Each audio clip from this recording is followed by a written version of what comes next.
السلام عليكم. مع حضراتكم المهندس علام السيد احمد. ان شاء الله النهارده هكلم حضراتكم عن دوت الحشد الخلفيه. الحقيقه دوت الحشد دمرت زراعات كتيره جدا من الذره. الناس بترش اكتر من رشات مختلفه وخلطات مختلفه وفي الاخر النتيجه منعدمه. هقول لحضرتك على اهم 3 خلطات ممكن تعملهم بالنسبه لدوت الحشد الخلفيه. هتحط 105 سم فلاكس زائد 80 سم كاستيلو للفدان على 300 لتر ميه، هتجيب معاك نتائج ممتازه جدا. او 60 جرام ايزو زائد 80 سم فلاكس زائد 80 سم كاستيلو على 300 لتر ميه، تاخد برضو نتائج ممتازه. الخلطه رقم 3 500 سم دولف اكس زائد 120 جرام سبيدو على 400 لتر ميه، هتاخد نتائج محترمه جدا وجاهزيه عاليه جدا والنتائج سريعه.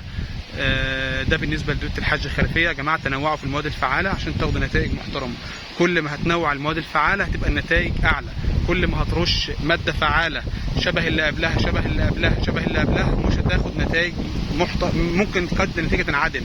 نوع الماده الفعاله ورش كل 10-15 يوم مفيش مشكله خالص، بس تنوع الماده الفعاله وتكون مواظب ارضك او محافظ على ارضك انما ما ينزلهاش اصابه. يعني ما تسيبش الارض الاصابه فيها تتخطى الحد الحرج وفي الاخر تيجي تكافح. دايما كافح ارضك والبدايات اصابه دايما تاخد اعلى نتائج. ما تسيبش الذره بتاعك لما ينتهي وبعد كده تيجي تدور على ان انت تكافح دوت الحشد. يبقى اذا ال3 خطوات اللي احنا قلناهم تاني: 105 سم فلاكس زائد 80 سم كاستيلو للفدان، او 60 جرام ايزو زائد 80 سم كاستيلو للفدان، او 500 سم دولف اكس زائد 120 جرام سبيدو، بتاخد نتائج محترمه جدا. كل سنه وحضراتكم طيبين وموسم سعيد لحضراتكم ان شاء الله.